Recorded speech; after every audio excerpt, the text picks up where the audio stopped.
ನೀನು ಇಷ್ಟೊತ್ತಾದರೂ ನಿದ್ದೆ ಮಾಡಿಲ್ವಾ? ಮಲಗಬೇಕಾಗಿತ್ತಲ್ಲ ಇಷ್ಟೊತ್ತಲ್ಲಿ. ಇಲ್ಲ, ನಂಗೆ ನಿದ್ದೆ ಬಂದಿಲ್ಲ. ಅಣ್ಣ ಕೊಡಿ, ನೀವು ಹೋಗಿ, ನೀವು ಫ್ರೆಶ್ ಅಪ್ ಆಗಿ ಬನ್ನಿ, ನಾನು ಊಟ ಬಡಿಸ್ತೀನಿ. ಓಕೆ, ಅದು ಕೊಡಿ, ಮೇಲೆ ತಗೊಂಡು.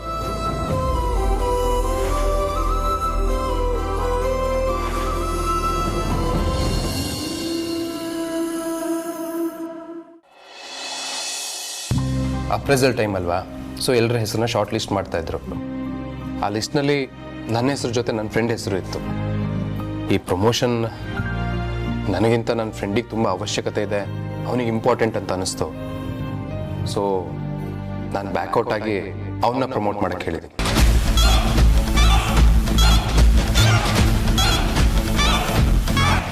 ವಾಟ್? ಪ್ರಮೋಷನ್ ಬಿಟ್ಕೊಟ್ಯಾ? ಯಾಕೆ? ಅವ್ನ ಹೆಂಡತಿ ಕ್ಯಾರಿ, ಸೊ ಪ್ರಮೋಷನ್ ಸಿಕ್ಕಿದ್ರೆ ಅವನಿಗೆ ಸ್ವಲ್ಪ ಸ್ಯಾಲ್ರಿಲಿ ಹೈಕ್ ಸಿಗುತ್ತೆ. ಆ ದುಡ್ಡು ಅವನಿಗೆ ಹೆಲ್ಪ್ ಮಾಡುತ್ತೆ, ಅವ್ನ ಬರ್ಡನ್ ಕಮ್ಮಿ ಮಾಡುತ್ತೆ ಅಂತ ಅನಿಸ್ತು. ಆದ್ದರಿಂದ ಹೀಗೆ ಮಾಡಿ. ಎನಿವೇ, ನನಗಂತ ಎಮರ್ಜೆನ್ಸಿ ಏನಿಲ್ವಲ್ಲ. 6 months ಮ್ಯಾಕ್ಸಿಮಮ್ 1 year ಇನ್ನೊಂದು ಅಪ್ರೆಸಲ್ ಬರುತ್ತೆ, ಆಗ ನನ್ನ ಪ್ರಮೋಟ್ ಮಾಡ್ತಾರೆ. ಈಗ ಈ ಪ್ರಮೋಷನ್ ಅವನಿಗೆ ಅವಶ್ಯಕತೆ ಇತ್ತು, ಅದಕ್ಕೆ ಹೀಗೆ ಮಾಡಿದೆ. ನಾನು ಮಾಡಿದ್ದು ಸರಿ ತಾನೆ? ಕರೆಕ್ಟಾಗಿ ಮಾಡಿದೆ ಮಗನೆ. ಮನುಷ್ಯ ಅಂದಮೇಲೆ ನಮ್ಗೆಲ್ಲರಿಗೂ ಒಳ್ಳೆ ಮನುಷ್ಯತ್ವ ಇರಬೇಕು, ಇಲ್ಲಾಂದ್ರೆ ಎಲ್ಲ ರೋಬೋಸ್ ಥರ ಆಗ್ಬಿಡ್ತೀವಿ, ಡ್ರೈ ಆಗಿ. ಸರಿಯಾಗಿ ಹೇಳಿದೆ ಮಂದಾಕಿನಿ. ಜೀವನದಲ್ಲಿ ನಾವು ಕೆಲವು ಆದರ್ಶಗಳನ್ನು, ಮೌಲ್ಯಗಳನ್ನು ಮೈಗೂಡಿಸ್ಕೋಬೇಕು, ಆಗಲೇ ನಾವು ಎತ್ತರಕ್ಕೆ ಹೋಗೋದಕ್ಕೆ ಸಾಧ್ಯ ಆಗೋದು. ಈ ಪ್ರಪಂಚದಲ್ಲಿ ಸಾಧನೆ ಮಾಡಿರೋರು ಯಾರನ್ನ ಬೇಕಾದ್ರೂ ತಗೋ, ಅವ್ರ ಸಾಧನೆಗೆ ಬರೀ ಅವ್ರ ವಿದ್ಯೆ, ಅವ್ರ ಪ್ರತಿಭೆ ಅಥವಾ ಅವ್ರ ಪರಿಶ್ರಮ ಮಾತ್ರ ಕಾರಣ ಆಗಿರಲ್ಲ, ಅವರಲ್ಲಿರೋ ಒಳ್ಳೆ ಗುಣನೂ ಕಾರಣ ಆಗಿರುತ್ತೆ. ಒಳ್ಳೆಯದಕ್ಕೆ ಯಾವತ್ತೂ ಒಳ್ಳೆಯದೇ ಆಗತ್ತೆ. ನಮ್ಮ ಒಳ್ಳೆತನನೇ ನಮ್ಮನ್ನು ಯಾವಾಗಲೂ ಕಾಪಾಡೋದು, ನಮ್ಮನ್ನು ಎಲ್ರಿಗಿಂತ ಎತ್ತರಕ್ಕೆ ಎತ್ಕೊಂಡು ಹೋಗಿ ನಿಲ್ಲಿಸುತ್ತೆ. ಪ್ರಕೃತಿ ಕೂಡ ಇದನ್ನು ಒಪ್ಕೊಳ್ಳುತ್ತೆ, ಬೆಂಬಲಿಸುತ್ತೆ. ಅದರಲ್ಲಿ ಯಾವ ಅನುಮಾನನೂ ಇಲ್ಲ. I am so proud of you my sir.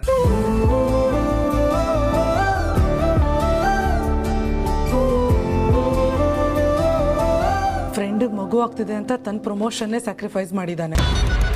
ಇನ್ನು ಅವನಿಗೆ ಮಗು ಆಗ್ತಿದೆ ಅಂತ ಗೊತ್ತಾದರೆ ಇನ್ನು ಹೇಗೆ ಫೀಲ್ ಮಾಡಬಹುದು? ಇವ್ನು ಯಾವುದೇ ಕಾರಣಕ್ಕೂ ನನಗೆ ಅಬೌಟ್ ಮಾಡಿಸ್ಕೊಳಕ್ಕೆ ಬಿಡಲ್ಲ. ಅದೇ ಭಯ ಆಗ್ತಾ ಇರೋದು ನನಗೆ.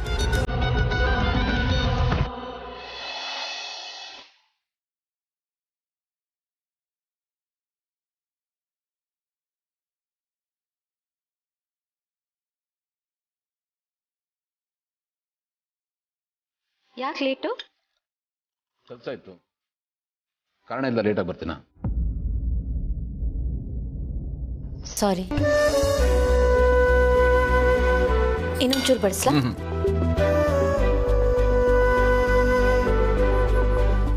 ಕಾಯಿ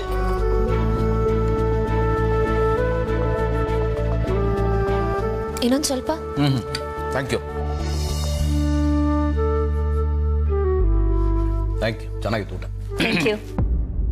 ಒಂದು ಸೆಕೆಂಡ್, ನಿಮ್ದು ಊಟ ಆಯ್ತಾ?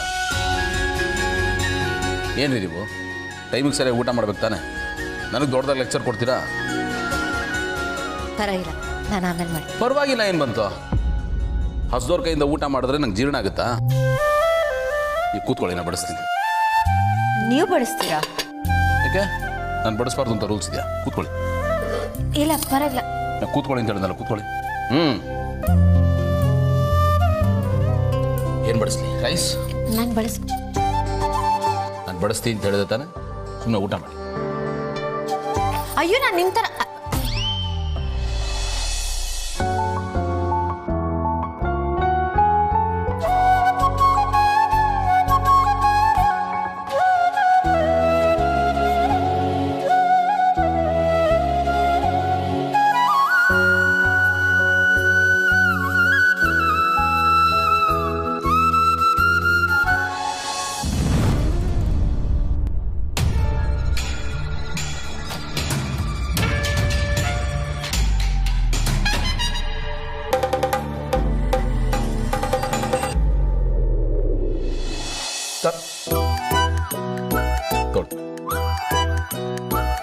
ಊಟ ಮಾಡಿ. ನೀವು ಕೂತ್ಕೊಳ್ಳಿ. ಪರವಾಗಿಲ್ಲ. ನೀವು ಊಟ ಮಾಡಿ.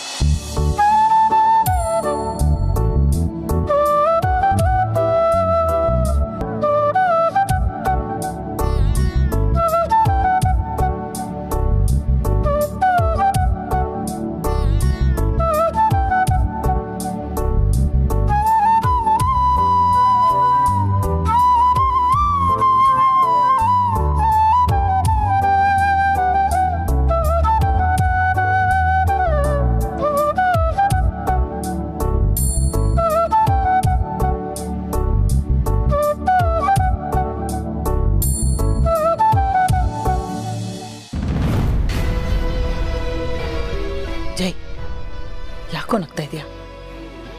ಡ್ರಾಮಾ ಮಾಡ್ತೀನಿ ಅಂತ ಹೇಳಿ ಈಗ ನಿಜವಾಗ್ಲೂ ಅವ್ರ ಪರ ಆಗ್ಬಿಟ್ಯಾ? ನಿಜ ಹೇಳು, ನೀನು ನಮ್ಮ ಪರ ತಾನೆ?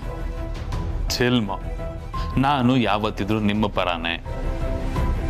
ಬಟ್ ನಾನು ನಗ್ತಾ ಇರೋದೇ ಬೇರೆ ಕಾರಣಕ್ಕೆ. ಏನಪ್ಪ ಅಂತ ಕಾರಣ? ಮಾಮ್ಸ್, ಮೇಲೆ ದೇವರು ಅಂತ ಒಬ್ಬ ಇರ್ತಾನಲ್ಲ, ಅವನು ಎಲ್ರ ಹಣೆ ಬರಾನು ಪರ್ಮನೆಂಟ್ ಮಾರ್ಕರಲ್ಲಿ ನೀಟಾಗಿ ಬರೆದ್ಬಿಟ್ಟಿರ್ತಾನೆ. Everything is fixed. ನಮ್ಮ ಡೆಸ್ಟಿನಿ ಏನು ಅಂತ ಮೊದಲೇ ಫಿಕ್ಸ್ ಆಗೋಗಿರುತ್ತೆ. ಬಟ್ ಅದೆಲ್ಲ ಗೊತ್ತಿಲ್ಲದೆ ಇರೋ ನಾವು ಎಷ್ಟೆಲ್ಲ ಸೈಕಲ್ ಹೊಡಿತೀವಿ, ಏನೇನೆಲ್ಲ ಸರ್ಕಸ್ ಮಾಡ್ತೀವಿ, ಅದನ್ನೆಲ್ಲ ಅವನು ಮೇಲೆ ಕೂತ್ಕೊಂಡು ನೋಡ್ತಾ ನಗ್ತಾ ಎಷ್ಟು ಎಂಜಾಯ್ ಮಾಡ್ತಿರ್ತಾನಲ್ಲ. ಆ್ಯಂಡ್ ಸದ್ಯದ ಸಿಚುಯೇಷನಲ್ಲಿ ನನಗೆ ನಾನೇ ದೇವರು ಅನ್ನೋ ಫೀಲ್ ಇದೆ ಮಾಮ್. ಯಾಕೆ ಹೇಳು? ಯಾಕೆ? ಇಲ್ಲಿ ನಡೀತಿದೆಯಲ್ಲ ಸೀನು, ಈ ಸೀನು ಕಟ್ಟಾದ್ರೆ ನೆಕ್ಸ್ಟ್ ಏನಾಗುತ್ತೆ ಅಂತ ನನಗೆ ತುಂಬ ಚೆನ್ನಾಗಿ ಗೊತ್ತು. ಅದಕ್ಕೆ ನನ್ನಷ್ಟಕ್ಕೆ ನಾನೇ ನಗ್ತಾ ಇದ್ದೀನಿ, ಒಬ್ಬನೇ ಎಂಜಾಯ್ ಮಾಡ್ತಾ ಇದ್ದೀನಿ. ಅಳಿವಯ್ಯ, ಏನೋ ಹೇಳಕ್ ಬರ್ತಾ ಇದೆಯಾ, ಅದು ಏನು ಅಂತ ನಮ್ಮಿಬ್ಬರಿಗೆ ಅರ್ಥ ಆಗ್ತಾ ಇಲ್ಲ ಅಷ್ಟೇ. ಅತಿ ಶೀಘ್ರದಲ್ಲೇ ಎಲ್ಲ ಅರ್ಥ ಆಗುತ್ತೆ ಮಾಮ್ಸ್. ಸದ್ಯದಲ್ಲೇ ನಾನು ನಮ್ಮ ಸನ್ಮಾನ್ಯ ಅತ್ತಿಗೆ ಅವ್ರನ್ನ ಆಫೀಸಿಗೆ ಕರ್ಕೊಂಡು ಹೋಗ್ತಾ ಇದ್ದೀನಿ. ಏನು, ಭೂಮಿಕಾನ ಆಫೀಸ್ ಕರ್ಕೊಂಡು ಹೋಗ್ತಾ ಇದೆಯಾ? ಯಾಕೆ ಮಾಮ್? ಅದನ್ನೆಲ್ಲ ಎಕ್ಸ್ಪ್ಲೈನ್ ಮಾಡೋ ಟೈಮ್ ಆಗಲಿ ಪೇಷನ್ಸ್ ಆಗಲಿ ನನಗಿಲ್ಲ. ಬಟ್ ಒಂದಂತೂ ಖಂಡಿತ, ಎಲ್ಲ ನನ್ನ ಪ್ಲಾನ್ ಪ್ರಕಾರನೇ ನಡೀತು ಅಂದರೆ ನಾವೇನೇನು ಅನ್ಕೊಂಡಿದ್ದೀವೋ ಆ ಎಲ್ಲ ಕೆಲಸ ತಾನಾಗೆ ಆಗುತ್ತೆ.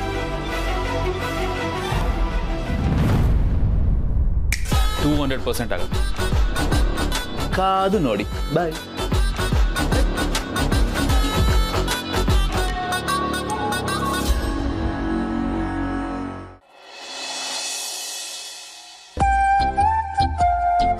Bhoomika, thank you so much.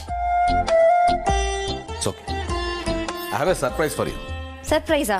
S yes, life is beautiful. Jogi ಅವ್ರ ಬುಕ್ಕು ನನಗೋಸ್ಕರ ತಂದ್ರ? ಹೌದು. ನೀವು ಅವತ್ತು ಹೇಳಿದ್ರಲ್ಲ, ಈ ರೈಟ್ರು ಅಷ್ಟು ಒಳ್ಳೆ ರೈಟ್ರ, ಅಷ್ಟೊಂದು ಹೊಗಳೋದಕ್ಕೆ. ಏನ್ ಹಾಕಿ ಕೇಳ್ತಿದ್ದೀರಾ? ಅವ್ರು ಅಷ್ಟು ಒಳ್ಳೆ ರೈಟ್ರು, ಅದಕ್ಕೆ ನಾನು ಅವ್ರ ದೊಡ್ಡ ಫ್ಯಾನು. ಇವತ್ತು ನಂಗೆ ಸಿಕ್ಕಿದ್ರು ಅವರು. ಜೋಗಿ ಅವ್ರು ಸಿಕ್ಕಿದ್ರಾ? ನಾನು ಮತ್ತೆ ಆನಂದ್ ಹೊರಗಡೆ ಹೋಗಿದ್ವಿ. ಅಲ್ಲಿ ಯಾವುದೋ ಒಂದು ಬುಕ್ ರಿಲೀಸ್ ಫಂಕ್ಷನ್ಗೆ ಅಂತ ಬಂದಿದ್ರು. ತುಂಬಾ ಜನ ಅವ್ರನ್ನ ಸುತ್ತುವರೆದಿದ್ರು. ನಾನು ಕ್ಯೂರಿಯಸ್ ಆಗಿ ಆನಂದ್ ಕೇಳಿದೆ ಯಾರು ಅವರು ಅಂತ. ಅವನು ಇವ್ರ ಹೆಸರು ಹೇಳ್ದ. ನಿಮ್ಮ ಫೇವ್ರೇಟ್ ರೈಟರ್ ಅಂತ ನಂಗೆ ಸಡನ್ ಆಗಿ ಫ್ಲಾಶ್ ಆಯಿತು. ಅಲ್ಲೇ ಒಂದು ಪುಸ್ತಕ ತೊಗೊಂಬಂದು ಅವ್ರ ಹತ್ರ ಒಂದು ಆಟೋಗ್ರಾಫ್ ಹಾಕ್ಸಿ ನಿಮ್ಗೆ ಅಂತ ತಂದೆ. ಆಟೋಗ್ರಾಫ್? ಮೈ ಗಾಡ್, ನನಗೆ ನಂಬಕ್ಕೆ ಆಗ್ತಿಲ್ಲ. ಅಲ್ಲ, ನೀವು ನನ್ನನ್ನು ಕರ್ಕೊಂಡು ಹೋಗುತ್ತಾನೆ, ನಾನು ಬರ್ತಿದ್ದೆ ನಿಮ್ಮ ಜೊತೆಗೆ. ನಾನು ಅವ್ರನ್ನ ಮೀಟ್ ಮಾಡಿ ಅವ್ರ ಜೊತೆ ಮಾತಾಡಿ ಅವ್ರ ಜೊತೆ ಒಂದು ಫೋಟೋ ತಗೊಳ್ಬೇಕು ಅಂತ ನನಗೆ ಎಷ್ಟು ದಿನದ ಕನ್ಸು ಗೊತ್ತಾ? I can understand your dream. But ಇವತ್ತು ಅವ್ರು ನಂಗೆ ಸಿಗ್ತಾರೆ ಅಂತ ಡ್ರೀಮ್ ಬಿದ್ದಿರ್ಲಿಲ್ವಲ್ಲ. ನಿಮ್ಗೆ ಹೇಗೆ ಹೇಳಿ, ಹೇಗೆ ಕರ್ಕೊಂಡು ಹೋಗ್ಲಿ? ರೈಟ್, ನಿಮಗೂ ಪಾಪ ಹೇಗೆ ಗೊತ್ತಿರುತ್ತೆ. ಮೇ ಬಿ ಅವ್ರು ಮೀಟ್ ಮಾಡೋದು ನಾನು ಹಣೆಯಲ್ಲೇ ಬರ್ತಿಲ್ಲ ಅನ್ಸುತ್ತೆ. ಅದಕ್ಕೆ ಯಾಕೆ ಅಷ್ಟೊಂದು ಬೇಜಾರು ಮಾಡ್ಕೋತೀರಾ? ನೀವು ಅವ್ರನ್ನ ಮೀಟ್ ಮಾಡದೇ ಇದ್ರೇನು, ಅವರ ಬುಕ್ ವಿತ್ ಆಟೋಗ್ರಾಫ್ ಇದೆಯಲ್ಲ, ಖುಷಿ ಪಡಿ. ಯಾ, ಥ್ಯಾಂಕ್ ಯು. ಎಂಜಾಯ್.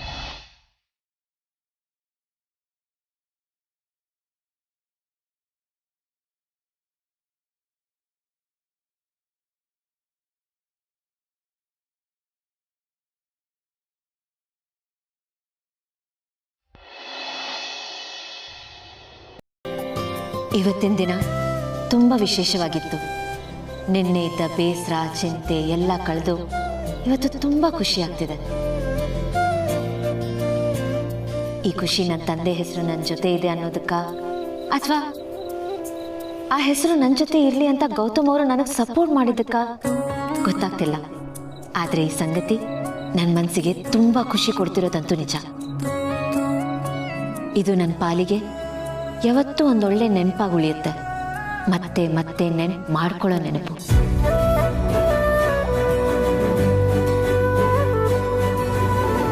ಏನ್ ಟೀಚರ್ ಹೋಮ್ವರ್ಕ್ ಮಾಡ್ತಾ ಇದ್ದೀರಾ? ಏನ್ ಬರೀತಾ ಇದ್ದೀರಾ ಅಂತ ಕೇಳಿದೆ. ಡೈರಿ. ಚಿಕ್ಕ ವಯಸ್ಸಿಂದನೂ ಅಭ್ಯಾಸ ಇದೆ ನನಗೆ. ಇದೊಂಥರ ನನ್ನ ಭಾವನೆಗಳ ಕಲೆಕ್ಷನ್ಸ್. ನನಗಿಷ್ಟ ಆಗಿದ್ದು ಕಷ್ಟ ಆಗಿದ್ದು ಎಲ್ಲಾನು ಇದರಲ್ಲಿ ಬರೆದಿರ್ತೀನಿ. ಅಲ್ಲ, ಈ ತುಂಬ ಜನ ಡೈರಿ ಬರೆಯೋದನ್ನ ಕೇಳಿದ್ದೀನಿ. ಡೈರಿನಲ್ಲಿ ಎಕ್ಸಾಕ್ಟ್ಲಿ ಏನು ಬರೀತೀರಾ ಹೇಳಿ? ಹೇಳಿದ್ನಲ್ಲ, ನನ್ನ ಭಾವನೆಗಳ ಕಲೆಕ್ಷನ್ಸ್. ಮುಂದೆ ಯಾವತ್ತೋ ಒಂದಿನ ಇದನ್ನ ತೆಗೆದು ನೋಡಿದ್ರೆ ಅವಾಗ ನಾವು ಹೇಗಿದ್ವಿ, ಇವಾಗ ನಾವು ಹೇಗಿದ್ದೀವಿ, ಅವತ್ತಿಂದ ಇಲ್ಲವರೆಗೂ ಏನೆಲ್ಲ ಬದಲಾವಣೆ ಆಗಿದೆ ಅದೆಲ್ಲ ಗೊತ್ತಾಗುತ್ತೆ. ಈ ಹಳೆ ಫೋಟೋಸ್ಗಳನ್ನ ನೋಡಿ ಖುಷಿ ಸಿಗುತ್ತಲ್ಲ, ಅದೇ ಥರ ಹಿಂದೆ ಆಗಿರೋ ಇನ್ಸಿಡೆಂಟ್ಸ್ನ ಓದಿದ್ರೆ ಮನ್ಸಿಗೆ ಒಂಥರ ಖುಷಿ ಸಿಗುತ್ತೆ. ಇದೊಂದೊಳ್ಳೆ ಹವ್ಯಾಸ ಏನೋ, ಒಂಥರ ಆಟೋಬಯೋಗ್ರಫಿ. ಚೆನ್ನಾಗಿದೆ. ಬಟ್ ನೀವು ಬರ್ದಿದ್ದು ಯಾವತ್ತೂ ನಾನು ನೋಡೇ ಇಲ್ವಲ್ಲ? ಯಾಕಂದ್ರೆ ನಾನು ಫಸ್ಟ್ ಟೈಮ್ ನಿಮ್ಮ ಕಣ್ಣು ಮುಂದೆ ಬರೀತಿರೋದು, ಅದಕ್ಕೆ ನೀವು ನನ್ನನ್ನು ಫಸ್ಟ್ ಟೈಮ್ ನೋಡ್ತಿದ್ರು. ನಿನ್ ಕಿಂಡಲ್ಲ?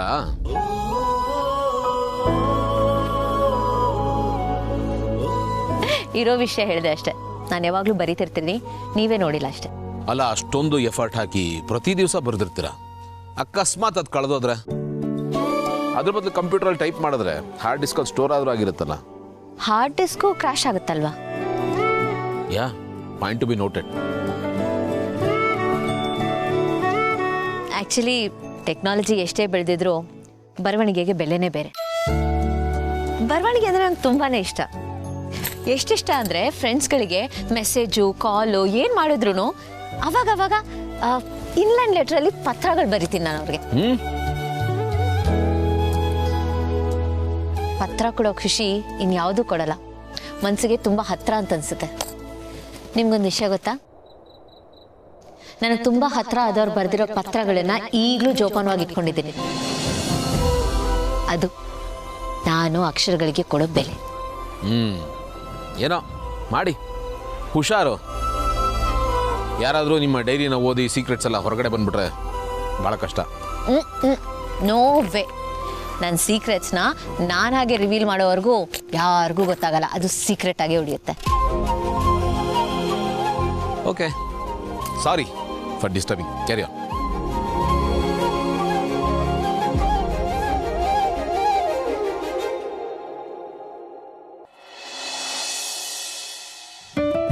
ಅದಕ್ಕೆ ಒಂದು ನಿಮಿಷ, ನಿಮ್ಮನ್ನು ನೋಡೋಣ ಅಂತಾನೆ ಬರ್ತಾ ಇದ್ದೆ, ಕರೆಕ್ಟಾಗಿ ನೀವೇ ಸಿಕ್ಕಿದ್ರಿ. ಏನು ವಿಷಯ ಹೇಳಿ? ಅದಕ್ಕೆ ನೀವು ಒಂದು ಇನ್ಸ್ಟಿಟ್ಯೂಟಲ್ಲಿ ಟೀಚ್ ಮಾಡ್ತಾ ಇದ್ದೀರಲ್ವಾ? ಹಾಂ. ಏನು ಟೀಚ್ ಮಾಡ್ತೀರಾ? ಇಂಗ್ಲಿಷ್. ಇಂಗ್ಲಿಷ್? That's nice. ಅದಕ್ಕೆ ಆ್ಯಕ್ಚುಲಿ ನಾನು ಒಬ್ಬ ಟ್ಯೂಟರ್ನ ಹುಡುಕ್ತಾ ಇದ್ದೆ. ಟ್ಯೂಟರಾ? ಏಕೆ? ಅದಕ್ಕೆ ನಮ್ಮ ಆಫೀಸ್ಗೆ ಹೊಸದಾಗಿ ಜಾಯ್ನ್ ಆಗಿರೋ ಎಂಪ್ಲಾಯೀಸ್ ಇದ್ದಾರಲ್ಲ, ಅವ್ರಿಗೆಲ್ಲ ಸಾಫ್ಟ್ ಸ್ಕಿಲ್ ಟ್ರೈನಿಂಗ್ ಕೊಡಬೇಕಿತ್ತು. ಅದಕ್ಕೆ ಆ ಟ್ರೈನಿಂಗು ನಿಮ್ಮ ಕಡೆಯಿಂದನೇ ಆದರೆ ಚೆನ್ನಾಗಿರುತ್ತೆ. ನಾನಾ ಟ್ಯೂಟರ್ ಆಗಿ ಆಫೀಸ್? ಹಾಂ, ಅದಕ್ಕೆ ಪ್ಲೀಸ್ ಇಲ್ಲ ಅಂತ ಮಾತ್ರ ನೀವು ಹೇಳಂಗಿಲ್ಲ. ಇದೊಂದೇ ಹೆಲ್ಪು. ಇದ್ರ ಮೇಲೆ ನಾನು ನಿಮ್ಗೆ ಹತ್ರ ಏನೂ ಕೇಳೋದಿಲ್ಲ. ನನಗೆ ಅರ್ಜೆಂಟಾಗಿ ಒಬ್ಬರು ಟ್ರೈನರ್ ಬೇಕೇ ಬೇಕು, ನನ್ನ ಹತ್ರ ಜಾಸ್ತಿ ಟೈಮ್ ಇಲ್ಲ. ಜಯದೇವರೇ, ನಾನು ನನ್ನ ಇನ್ಸ್ಟಿಟ್ಯೂಟ್ಗೆ ಹೋಗಬೇಕು. ಅವ್ರು ಕೊಟ್ಟಿರೋ ಲೀವ್ ಮುಗಿತಾ ಬಂತು. ಅದಕ್ಕೆ ಆ ರಜಾ ಇನ್ನು ಎಷ್ಟು ದಿನ ಇದೆ? 2 weeks. 2 weeks? ಅದಕ್ಕೆ ಇಟ್ಸ್ ಮೋರ್ ದನ್ ಎನಫ್. ನನಗೆ ಅಷ್ಟೇ ಸಾಕು. ನಾನು ಆಮೇಲೆ ಬೇಕಂದ್ರೆ ಬೇರೆ ಯಾರಾದರೂ ಹುಡುಕೊಂತೀನಿ. ಆ 2 weeks ಪ್ಲೀಸ್ ಬಂದು ಟ್ರೈನ್ ಮಾಡ್ಕೊಡ್ತೀರಾ? ಪ್ಲೀಸ್ ದಯವಿಟ್ಟು ನಂಗೆ ಫೋರ್ಸ್ ಮಾಡಿಬಿಡಿ. ಅದು ನಿಮ್ಮ ಆಫೀಸು, ನಿಮ್ಮ ಸ್ಪೇಸು. ನನಗೆ ಅಲ್ಲಿ ಬರೋಕೆ ಒಂಥರ ಮುಜುಗರ ಆಗುತ್ತೆ. ಪ್ಲೀಸ್. ಅದಕ್ಕೆ ಅದ್ರಲ್ಲಿ ಮುಜುಗರ ಏನಿದೆ? ಅದು ನಿಮ್ಮ ಆಫೀಸೇ ಅಲ್ವಾ? You really can do it. ನಾನು ಗ್ಯಾರಂಟಿ ಕೊಡ್ತೀನಿ. ಪ್ಲೀಸ್. ಅದಕ್ಕೆ ಆ್ಯಕ್ಚುಲಿ ನನಗೆ ಸ್ಟೂಡೆಂಟ್ಸ್ ಪಾಠ ಹೇಳೋ ಅಭ್ಯಾಸ ಇದೆ. ಎಂಪ್ಲಾಯೀಸ್ಗೆ, ಅಷ್ಟೊಂದು ಏಜ್ ಆದವ್ರಿಗೆ ನಾನೇನು ಹೇಳ್ಕೊಡ್ತೀನಿ? I am really not comfortable. It's okay. ಅದಕ್ಕೆ ನಿಮ್ಮ ಜೊತೆ ನಾನು ಇರ್ತೀನಲ್ಲ. ಜಯದೇವ್ ಅವರೇ, ಪ್ಲೀಸ್ ಈ ವಿಷಯದಲ್ಲಿ ನಂಗೆ ಒತ್ತಾಯ ಮಾಡಿಬಿಡಿ. ನೀವೆಷ್ಟು ಹೇಳಿದ್ರು ಅಷ್ಟೇ. ನನ್ನ ಕೈಯಲ್ಲಿ ಇದಾಗಲ್ಲ. I am really sorry. ಅದಕ್ಕೆ ಪ್ಲ್ಯಾನ್ ಫ್ಲಾಪ್ ಆಗೋ ಥರ ಕಾಣಿಸ್ತಾ ಇದೆಯಲ್ಲ, ಏನು ಮಾಡಲಿ?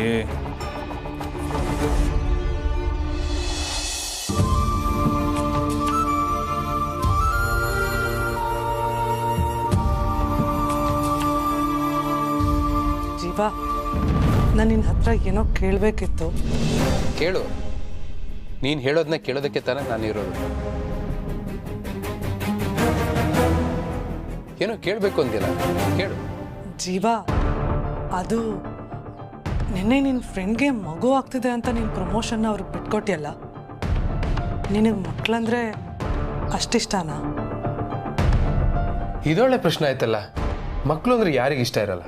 ಅವ್ರೊಂಥರ ಏಂಜಲ್ಸ್ ಇದ್ದ ಹಾಗೆ, bundle of joy and love. ಇಂಥವ್ರ ಮುಖದಲ್ಲಾದರೂ ನಗು ಸಂತೋಷನ ತಂದ್ಬಿಡ್ತಾರೆ. ಹೌದು, ಯಾಕೆ ಈ ಥರ ಕೇಳ್ತಿದ್ಯಾ? ನಿಂಗೆ ಮಕ್ಕಳು ಅಂದ್ರೆ ಇಷ್ಟ ಇಲ್ವಾ? ಇಷ್ಟನೇ, ಬಟ್ ಇಷ್ಟ ಆದ್ರೂ ಸ್ವಲ್ಪ ಕಷ್ಟ ಅಂತನಾ? ಕಷ್ಟ ಅಂತನೂ ಅಲ್ಲ, ಏನು ಹೇಳೋದು ಗೊತ್ತಾಗ್ತಿಲ್ಲ. ಮಗು ಅಂದ್ರೆ ಜವಾಬ್ದಾರಿ ಬಂದ್ಬಿಡುತ್ತೆ, ಈಗ ಇದ್ದಾಗೆ ಇರೋಕ್ಕಾಗಲ್ಲ, ಲೈಫ್ ರೂಟೇ ಬದಲಾಗ್ಬಿಡುತ್ತೆ ಅಂತನ. ಹೇಳದ್ನಲ್ಲ, ಏನು ಅಂತ ಎಕ್ಸಾಕ್ಟಾಗಿ ಹೇಳೋಕೆ ಗೊತ್ತಾಗ್ತಿಲ್ಲ. Okay, live it. ಅದಕ್ಕೆ ಯಾಕೆ ಈಗಲೇ ಚಿಂತೆ? ಮಿನಿಮಮ್ 9 ತಿಂಗಳು ಬೇಕೇ ಬೇಕು.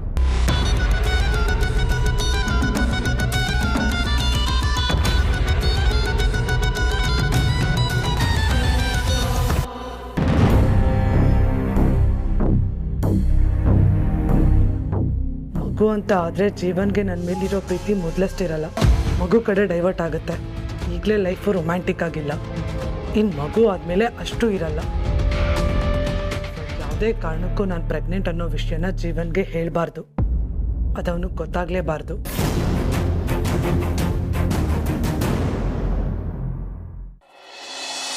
ಮೇಲ್ ಫಾರ್ವರ್ಡ್ ಮಾಡಿದ್ದೀನಿ, ಚೆಕ್ ಮಾಡಿ. ಹಾಂ, ಆ್ಯಂಡ್ ಚಾಬ್ರಿ ಅವ್ರದ್ದು ಅದು ಕ್ಯಾನ್ಸಲ್ ಮಾಡಿ, ಒಂದು ಸಾರಿ ನೋಟ್ ಕಳಿಸ್ಬಿಡಿ. ಇಲ್ಲ ಆಗ್ತಾ ಇಲ್ಲ, ಅದು ಬಂದಿಲ್ವಾ?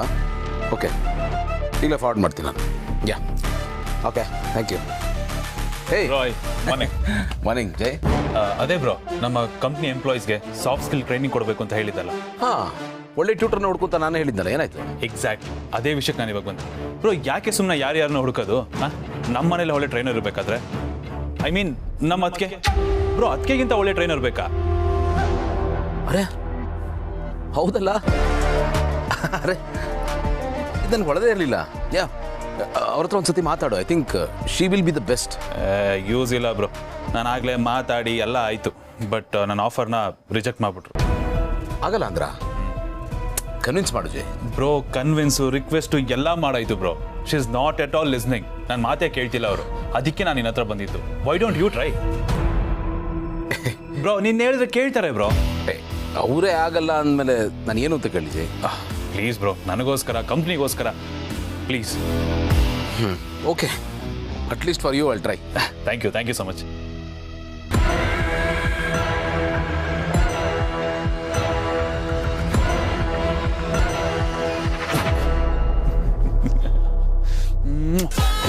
ಥ್ಯಾಂಕ್ಸ್ ಅ ಲಾಟ್ ದೇವ್ರೆ. ಎಸ್ ಅನ್ಲಿ, ಆಮೇಲೆ ಇದೆ ಆಟ.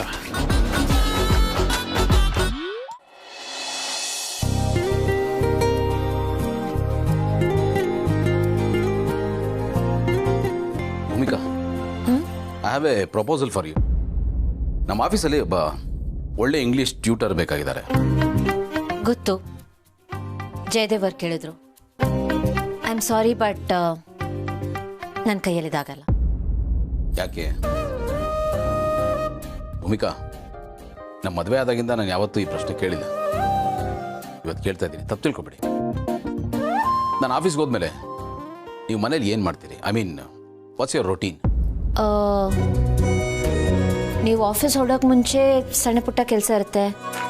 ನೀವು ಆಫೀಸ್ ಹೋದ್ಮೇಲೆ ಬುಕ್ ಓದ್ತೀನಿ, ನಿಮಗೋಸ್ಕರ ಅಡುಗೆ ಮಾಡಿ ಕಳಿಸ್ತೀನಿ, ದೆನ್ ಆಮೇಲೆ ಮತ್ತೆ ಬುಕ್ ಓದ್ತೀನಿ. ಅಷ್ಟರಲ್ಲಿ ನೀವು ಬಂದ್ಬಿಡ್ತೀರಾ and here it goes on. Time ಇದ್ದರೆ ಅಜ್ಜಿ ಜೊತೆ ಹರಟೆ ಹೊಡಿತೀರಿ, ಇನ್ನೂ ಟೈಮ್ ಇದ್ದರೆ ಪಾರ್ಥನ್ ಜೊತೆ ಮಾತಾಡ್ತೀರಾ, ಹಿಂದಾದರೆ ರೂಮಲ್ಲಿ ಬಂದು ಕೂತಿರ್ತೀರಾ, right? I don't think so you are meant for it. ನೀವು ತುಂಬ ಟೈಮ್ನ ವೇಸ್ಟ್ ಮಾಡ್ತಾ ಇದ್ದೀರಾ. ಮದುವೆಗೆ ಮುಂಚೆ ಹೀಗಿರಲಿಲ್ಲ, ತುಂಬ ಇಂಡಿಪೆಂಡೆಂಟ್ ಆಗಿದ್ರಿ, ಎಕ್ಸ್ಪ್ಲೋರಿಂಗ್ ಆಗಿದ್ರಿ. ಬದಲಾಗ್ಬಿಟ್ಟಿದ್ದೀರಾ ಈಗ? ಇಲ್ಲ, ಏನೂ ಬದಲಾಗಿಲ್ಲ. ನಾ ತಗೊಂಡಿರೋ ಲೀವಲ್ಲಿ ಇನ್ನೂ 2 ವೀಕ್ಸ್ ಇದೆ.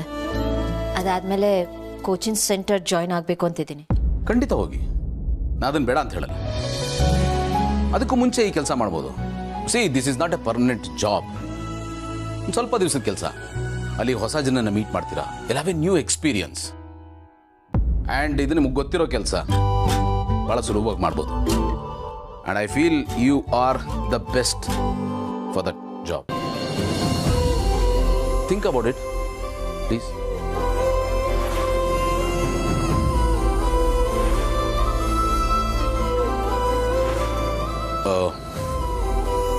ಮದುವೆ ಆದಮೇಲೆ ಯಾವುದೇ ವಿಷಯಕ್ಕೂ ಯಾವುದೇ ಕಾರಣಕ್ಕೂ ನಾನು ನಿಮ್ಮ ಹತ್ರ ರಿಕ್ವೆಸ್ಟ್ ಮಾಡ್ಕೊಂಡಿಲ್ಲ ಅಥವಾ ಆರ್ಡ್ರ್ ಮಾಡಿಲ್ಲ.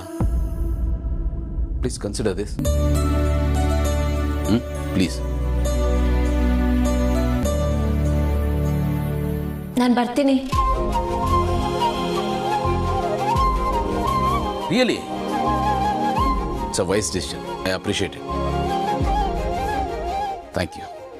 You are welcome.